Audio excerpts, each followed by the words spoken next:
एक छोटे से गांव में एक लड़का रहता था।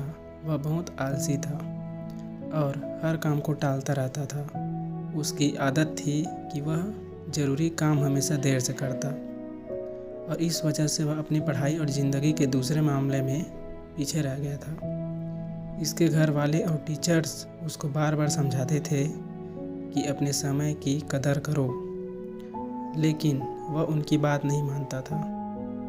उसको अपने फ्यूचर की बिल्कुल चिंता नहीं थी।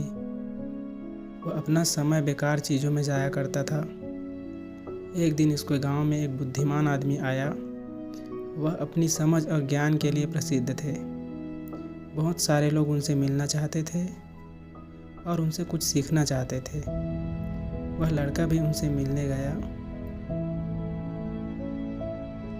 शायद वह बुद्धिमान आदमी उसको कुछ ऐसे टिप्स दे देंगे जिससे वह अपने दोस्तों से आगे निकल सकें। जब उसकी बारी आई तो उसने बुद्धिमान आदमी के पास जाकर कहा, कृपया मेरी मदद करें, मैं अपनी ज़िंदगी में हार गया हूँ। मैं अपने दोस्तों और क्लासमेट से हर फील्ड में पीछे हूँ। मैं सबसे आगे निकलना चाहता हूँ और सबसे अच्छा बनना चाहता हूँ। कृपया मुझे बताएं मैं कैसे ये कर सकता हूँ। बुद्धिमान आदमी ने उस लड़के को प्यार भरी नज़र से देखा और बोला, मेरे बच्चे, तुम इसलिए तकलीफ़ में हो क्योंकि तुम अपने समय की कदर नहीं करते हो। तुम हमेशा काम टालते रहते हो और अपने अनमोल पल बेकार चीज़ों में ज़ाया कर देते हो।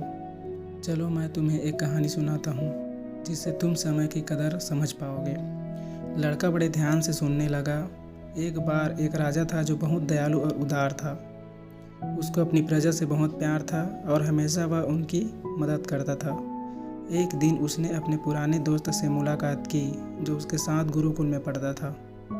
वह दोस्त बहुत आलसी और गरीब था। उसके पास ना नौकरी थी, ना पैसा और ना इज्जत। वह हमेशा अपनी किस्मत को कोसता रहता और अपनी परेशानियों के लिए दूसरों को दोष देता था।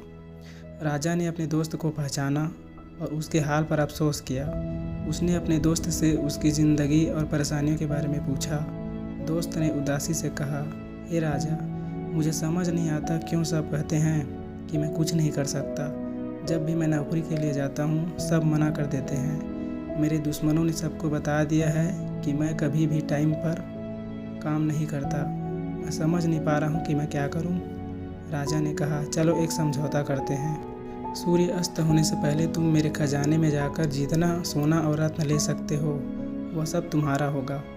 दोस्त बहुत खुश हो गया। राजा का शुक्रिया अदा किया। वह तेज़ी से अपने घर गया और पत्नी को सब कुछ बता दिया। पत्नी बहुत खुश हुई और बोली, जो और सोना और रत्न ले आओ, अब समय तुम्हारे पक्ष में है। दोस्त बोला, अभी नहीं जा सकता, मुझे भूख लगी है, पहले खाना दो। पत्नी ने जल्दी से खाना बनाया और उसको परोस दिया। उसने आराम से खाना खाया और सोच रहा था उसके पास खजाना लेने के लिए बहुत समय है। खाना खत्म करने के बाद उसको नींद आने लगी और बोला, मैं सो लेता हूँ, खजाना लेने बाद में जाऊँगा। वह अपने बिस्तर पर लेट गया और आंखें बंद कर ली। उसने सोचा वह थोड़ी देर सोएगा, लेकिन वह 2 घंटे सोया रहा। जब उसकी आंखें खुली तो दोपहर हो चुकी थी। उसने कुछ बोरियां उठाई और राजा के खजाने की तरफ चल पड़ा। रास्ते में धूप तेज़ी से चमक रहे थे और उसको गर्मी लग रही थी। उसने सोचा, थोड़ा पेड़ के नीचे आराम कर लेता हूँ, फिर आगे बढ़ता हूँ। वह पेड़ के नीचे बैठा जहाँ हल्की हल्की हवा चल रही थी और मौसम सुहाना था। जैसे ही वह बैठा फिर से सो गया।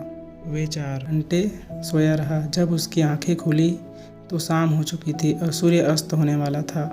वह जल्दी से उठकर दौड़ता हुआ महल की तरफ गया, लेकिन देर हो चुकी थी। सूर्य अस्त हो चुका था और महल के गेट बंद हो चुके थे। आलसी आदमी वहीं निराश खड़ा रह गया। उसने अपना मौका खो दिया क्योंकि उसने अपने समय की कद्र नहीं की। बुद्धिमान आदमी ने कहानी ख़त्म की। उस लड़के की तरफ देखा। लड़का चुप था। उसने अपनी गलती समझ ली थी और उसको अपने ऊपर शर्म आ रही थी।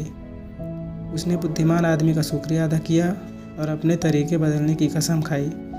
उसने समझ लिया कि समय अनमोल है और इसे ज़ाया नहीं करना चाहिए। वह घर वापस गया और अपने लक्ष्य के लिए मेहनत करने लगा। उसने टालना बंद कर दिया और ज़्यादा उत्पादक बन गया। उसने अपने दोस्त परिवार में इज्जत और खुशी पाई। हमारी ज़िंदगी में अगर हम देखें तो समय सोने की तरह होता है। यह सबसे अनमोल चीज़ है जो हमारे पास है।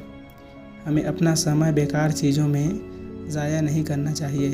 अगर तुम अपने समय की कदर करोगे तो समय तुम्हारी कदर करेगा।